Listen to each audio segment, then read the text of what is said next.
Merci beaucoup, Madame. Monsieur le Président de la République, Monsieur le Président de l'Assemblée nationale, Monsieur le Premier ministre, Monsieur le Président du Conseil économique, social et environnemental, Messieurs les Présidents des associations, AMS et ADS, chers collègues maires, présidents de département. Monsieur le Président, damay gàttal parce que fii kenn mënu fi wax loo xam ne dégguñ ko te biñ ma waxee ni da ngay jël kàddu pour ma conforme dama leen mënoon naa ñàkk waaye bu ñuy tënk dañu naan sa njaboot dañu ne nga sagal leen doon candidat à l'élection présidentielle de février 2024. biñ ma bettee sànq ne damay wax dama jël ci sama portable joxi benn note boo xam ne dama ko bëggoon a publier doon ci lim lu mu néew fukk ak benn ñaari poñ yoo xam ne war na laa mën a tënk ci say bëgg-bëgg yépp ci intérêt réew mi pour nga doon candidat waaye ci gàttal parce que dañuy 2-3 minutes ma jël ci ñeent du ma ko lire dama koy lim ci wàllu sur le plan juridique foog naa ni ñi fi wax nañ li ci ne maanaam depuis février 2016 mën nañu wax ni mbir mi tënku na waaye amaana xëy na nit ñi dañoo tëx rek lu bañ a gis.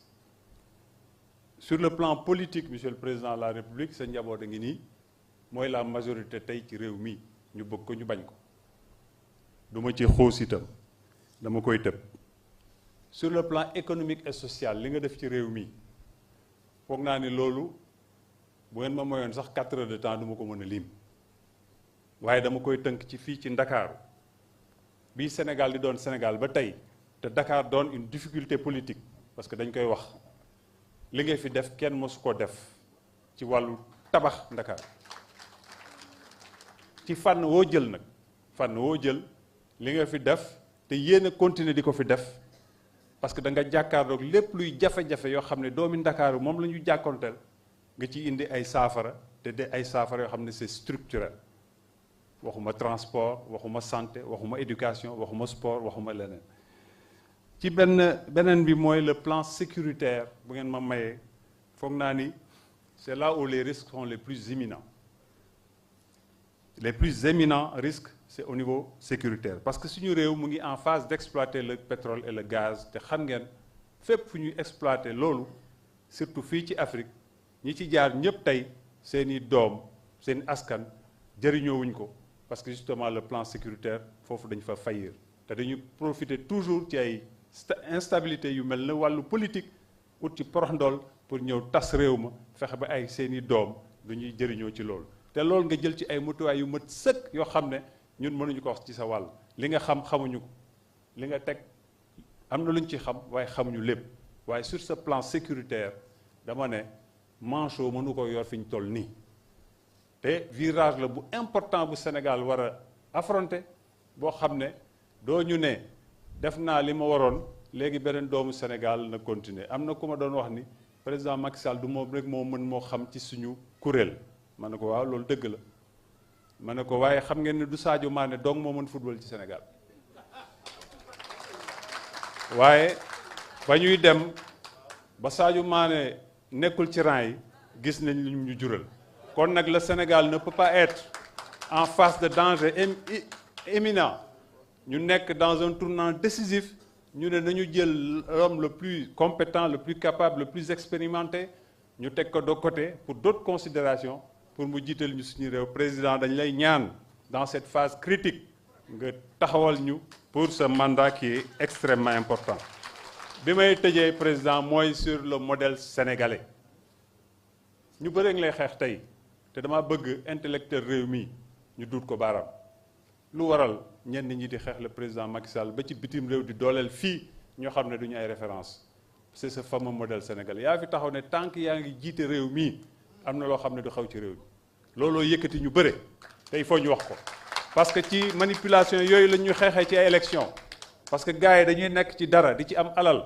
pour bañ ñu gis leen dañuy joxoñ en face fekk ñoom ñoo ci ne ñoo koy dëgëral ce modèle sénégalais suñu aada suñu cosaan suñu diine suñu vivre ensemble bi ñu xam boobu dañu bëgg ku ko préserver te yow lañ ci yaakaar la ca des nag xam naa ni jafe na metti na parce que am na loo ji réew mi ñun nag ñun ñii wax ngeen ko may woo samay mbokk Ndakaaru ci fànn woo jël dama ne ci bi fi Macky Sall nekkee lépp lu doon suñu lu ñu jaaxal teg na ci baaram mu ngi koy saafara te ñu teg ci bët kon damay woo les 121 villages de la collectivité Lébou dans ce pays may woo les 19 communes à un ressaisissement en sursaut national par rapport à l'intérêt supérieur de ce pays te loolu yow lañ ci yaakaar ma gàttal ma daaneel foofu parce que xam naa ni mënuma guddal maa ngi leen di gërëm di leen sant bu baax.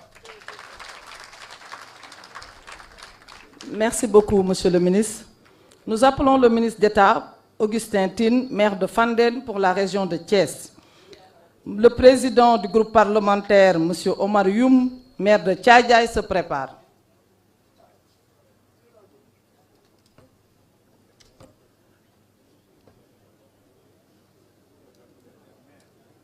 Monsieur le Président de la République, Monsieur le Président de l'Assemblée nationale, Monsieur le Premier ministre, Monsieur le Président du Conseil économique, social et environnemental, Madame, Messieurs les PCD, Présidents du Conseil départemental, chers amis, c'est un pléonasme quand Augustin parle du président Macky Sall en bien. Tout simplement parce que c'est un homme que j'ai pratiqué. Donc je fais un peu de rappel par rapport à beaucoup de choses. J'ai connu cet homme quand nous étions dans l'opposition. Même un peu avant, il était Premier ministre. Il allait inaugurer le pont de Médina Ndiadbé. À l'époque, il y avait un tout-puissant Premier ministre à Thiès. J'ai, par l'entremise d'un ami qui est là, présent, je l'ai rencontré, mon ami, et il m'a dit, il serait bien que tu accompagnes le monsieur Macky Sall, à l'époque, Premier ministre. Monsieur le Président, nous vous avons attendu à l'entrée de Thiès. Vous avons accueilli, et dès ce jour, j'ai senti que j'avais devant moi un homme éminemment important pour mon pays. Depuis lors, je me suis engagé à vos côtés. Monsieur le Président de la République, tout ce que vous avez dit quand nous étions dans l'opposition, quand nous cherchions à avoir le pouvoir, vous avez fait 1000 fois plus. Et ici présent, il y a un ami à qui j'ai parlé à la veille des élections de 2019. C'est mon ami Mor Ngom, naturellement. Je lui disais que problème bidou 2019 de Mor, le problème c'est 2024. Parce que demain, je suis né avant les indépendances. Monsieur le Président, nous avons vu tout ce que vous avez fait pour ce pays. Et je voudrais que ici, tous les maires et PCD comprennent que pour que nous accompagnions le Président de la République, il faut que nous sachions que le pont qui est fait sur la Gambie, c'est le pont de tous les Sénégalais. Nous ne pensons pas seulement à notre commune. C'est là seulement que les Sénégalais comprendront que cet homme a travaillé pour le pays. On ne peut pas dire tout ce qu'il a fait. Et j'ai compris qu'après les 7 ans, si on vous donne 5 autres années, vous en ferez tellement que les Sénégalais vous retiendront. Et c'est ce que vous êtes en train de faire, que nous sommes en train de faire. Monsieur le Président de la République, malheureusement, quand vous avez bien fait, les gens ne peuvent pas vous lâcher. Les maires du département de Thiès, les 3 PCD de la région de Thiès sont pour la candidature de monsieur Macky Sall. C'est la raison pour laquelle, Monsieur le Président, nous vous le demandons. Je sais, moi, parce que j'ai été témoin de beaucoup de choses. Pendant 7 ans, votre ministre des Forces armées, Monsieur le Président, vous en avez fait. Le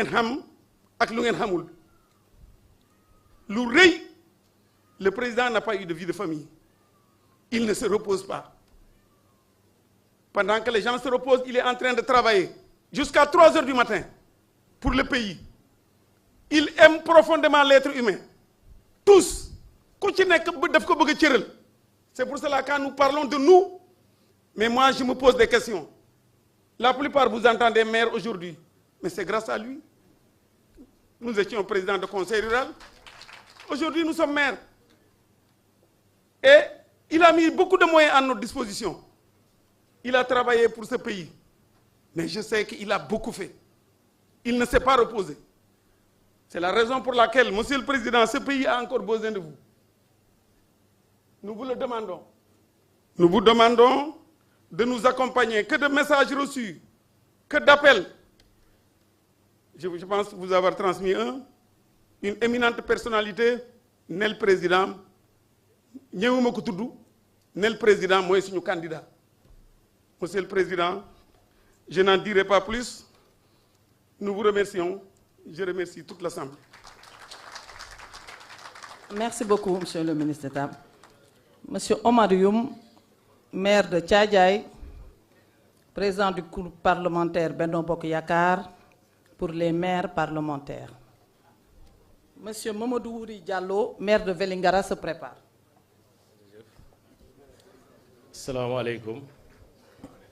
Monsieur le Président de la République, Monsieur le Président de l'Assemblée nationale, Monsieur le Premier ministre, Monsieur le Président du Conseil économique, social et environnemental, Monsieur les présidents d'associations d'exécutifs locaux, honorables députés yi fi nekk ak membres au conseil yi fi nekk ak ministres yi yëpp ñu ngi leen di nuyu di leen sant di leen baalu àq di baal ñëpp àq di ñaan yàlla mu jéggal ñu ni ko président de la république ñaane sunu ndaje bi yàlla def ci barke. xam naa li olof Njaay wax rek wure wa dem na këg te président li ñëpp wax defe naa moom mooy dëgg nag Sénégal moom tey candidature de raison xaw ma nag beneen façon candidature mais candidature de raison li olof Njaay ak tubaab di wax nécessairement nécessaire la candidature de Macky Sall s'impose parce que nag li fi ñëw wax loolu la ñëpp xam loolu la ñëpp gëm ci seen xol te loolu mooy dëgg man xam naa nag Sénégal yëpp ñu ngi may déglu parce que man dama fi jaaroon nekk sa directeur de cabinet bi ñuy def réforme constitution bi 2016 ma def ci télé yëpp ak rajo yi ne président Macky Sall bii mooy dernier mandat am waaye damay wax ne booba conseil constitutionnel adduwu ca conseil constitutionnel ca gannaaw bala addu ne candidature bii ñuy ut 2019 du bokk ci candidature yi nga xam ne dañu koy wàññi bu dee réforme bi jàll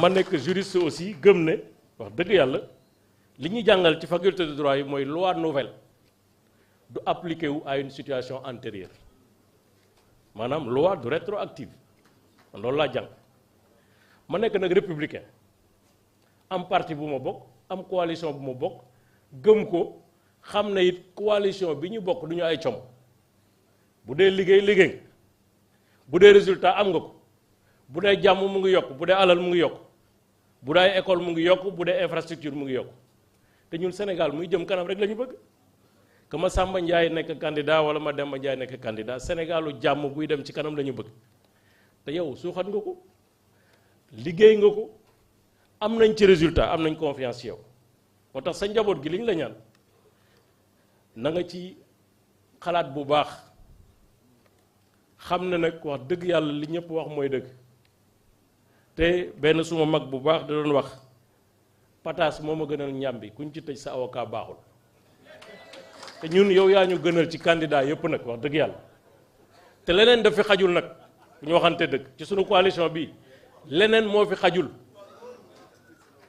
beneen candidature bu mën a rassembler la famille de Benno Bokk Yaakaar aussi gisuma ko fi nag sunu njaboot gi nag boo ko bëggee mu tas tey ngay taxaw ne nekkuma candidat njaboot gi tas yow rek yaa mën a taxaw njaboot gi taxaw nekk sa gannaaw keneen mënul am loolu maa ngi gërëm ñëpp di sant ñëpp asalaamaaleykum wa rahmatullah.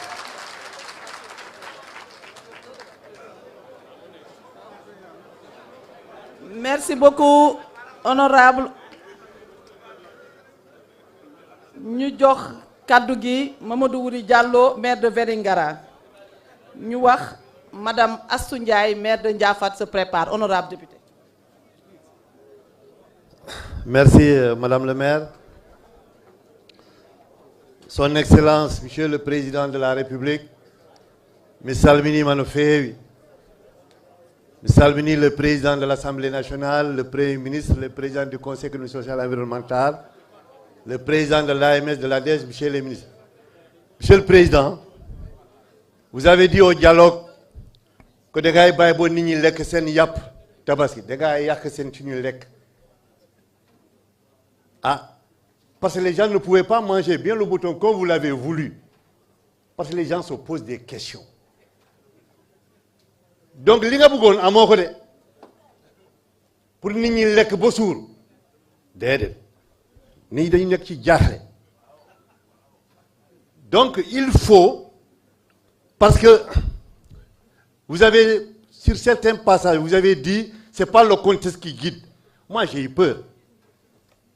Mais quand vous avez dit que je vais assumer, j'ai dit alhamdulillah. Xam nga dañuy déglu bu ne c'est pas le contexte ma ne ah mu ne je vais assumer. S'il avait dit que je vais prendre mes responsabilités, j'aurais encore peur. Mais je vais assumer, j'ai dit alhamdulillah. Donc dañu ne en pulaar aɗo andi saɗa yaade goɗɗo ɓaawo makko no Moussa oɗon ƴeeŋa fello kanko o wata yahude fello ngo ko on taroto a ɗoftamo taro ɗon kay a accan min ɗon tan ƴawa fello ngo woppa men to yaasi ɗum wawa won. Donc Monsieur le Président, les gens ont dit l'essentiel, mais votre candidature c'est une exigence. Elle ne se négocie pas. C'est une évidence. C'est pour la paix. C'est pour la stabilité. Vous ne pouvez pas et vous ne devez pas. Vous avez l'obligation. Vous ne pouvez pas laisser le Sénégal aujourd'hui nous amener avec tout ce que vous avez construit, avec tous les projets en cours, vous amener en plein désert, dire que maintenant, voilà, fii laa yemee ak yéen loolu mënul ne kenn xalaatu ko. Il faut nous amener au bon port en toute sécurité. À partir de là, vous allez dire qu'effectivement ma mission est remplie. Le Sénégal est menacé, de l'extérieur comme de l'intérieur. Vous devrez être candidat pour la sous-région. Vous êtes le seul à l'heure actuelle qui a cette légitimité, qui a cette confiance de toute la sous-région, des partenaires et de tout le monde pour continuer à sécuriser, à stabiliser notre sous-région. Vous devrez être candidat aussi pour cette sous-région-là. Il faut prendre tout cela en compte parce que cela est fondamental. Sinon, le Sénégal va se disloquer et en ce moment, tous ceux qui ont eu à vous encourager, à vous dire que non, il faut se doyer, ils auront des responsables devant l'histoire et vous-même, parce que vous connaissez l'enjeu. Je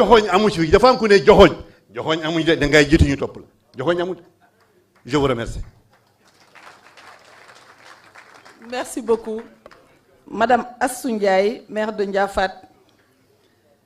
Monsieur El Hadji Ba, maire de Méréto, pour les jeunes maires se prépare.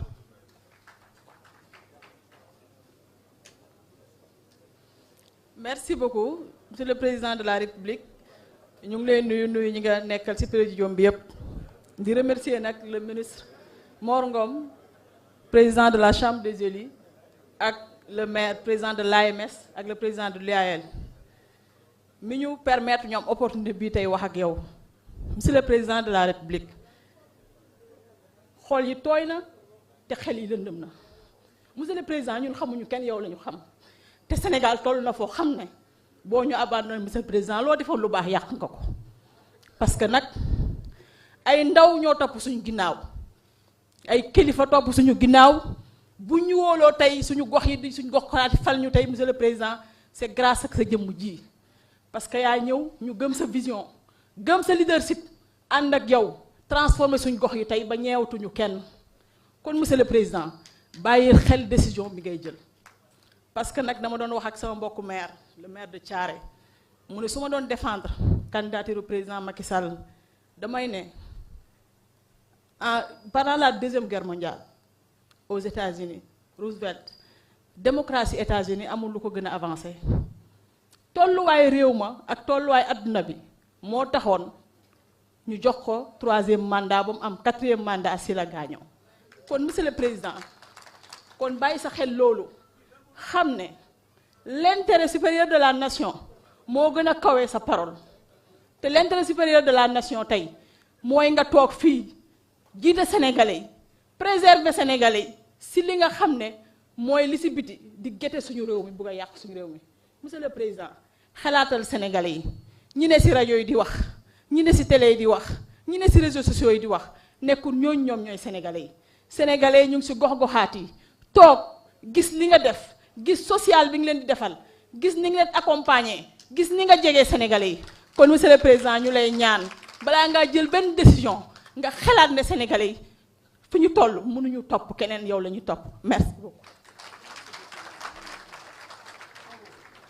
Merci beaucoup madame le maire. Monsieur El Hadji Ba pour le compte de l'association des jeunes maires. Madame Amy Ndiaye Gniby se prépare au nom des maires femmes.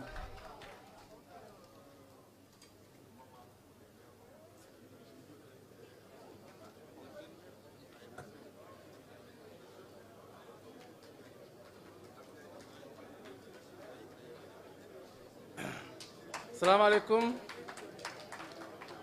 ana jeune maires yi dama bëgg ngeen jóg ngeen tàccu seen bopp que les jeunes maires se lèvent ils s'applaudissent.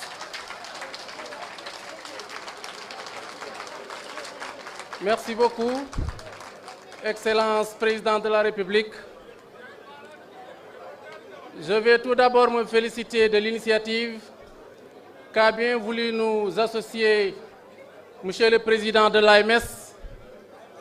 Une initiative qui recoupait déjà notre volonté et notre vision de faire de son Excellence notre candidat en 2024.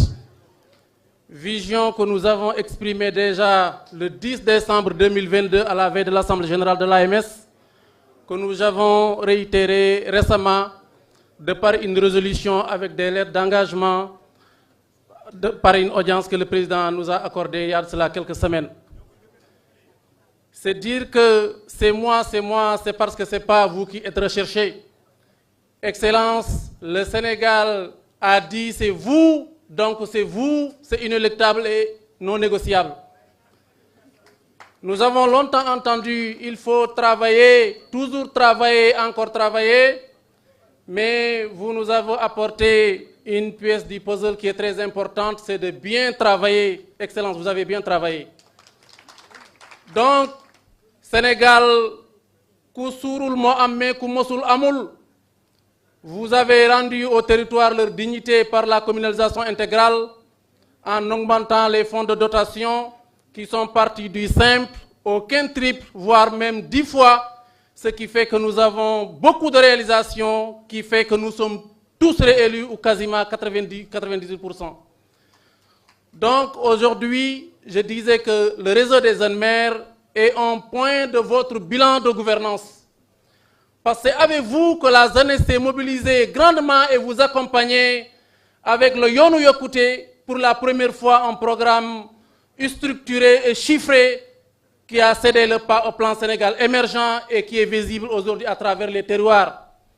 Donc, Excellence Président de la République, notre discours en amont et en aval, c'est Macky 2024, Macky Souniou candidat en 2024. Je vous remercie. Merci beaucoup. Merci, madame. Merci beaucoup, monsieur le maire. Madame Amy Ndiaye, maire de Gniby, pour le compte des maires femmes.